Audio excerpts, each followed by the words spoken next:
Egg బుజ్జి. బగోన పెట్టుకొని నూనె పోసుకొని ఫస్ట్ మిరపకాయలు గోలియాలి, తర్వాత ఉల్లిగడ్డలు వేయాలి, మంచిగా కలుపుకొని పక్కన ఎగ్స్ ఒక బౌల్లో పలగొట్టి అలా పోసుకొని, కొట్టు రాకుండా ఉంటుంది, ఈజీగా ఉంటుంది.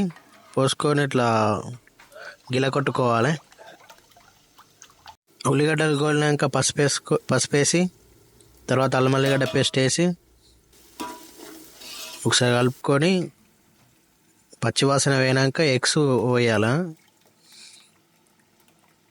ఇప్పుడు మంట హై ఫ్లేమ్లో మండాలి. ఇప్పుడు నిదానంగా కలపాలి, ఆగమాగం కలపద్దు, మంచిగా ఫ్రై అయ్యేటట్టు కలపాలి, బగోన్ దింపుకుంటూ కలపాలి. ఎగ్ మెల్లగా పదన వేయనాక మంచిగా కలపాలి. మంచిగా ఫ్రై అయ్యి ఇట్లా బిల్లలు వస్తాయి. మిర్చి పౌడర్ వేసి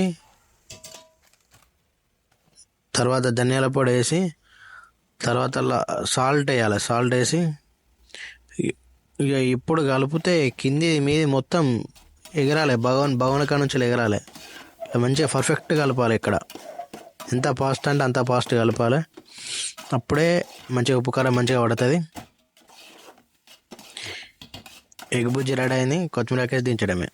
లైక్, కామెంట్, షేర్ చేయండి.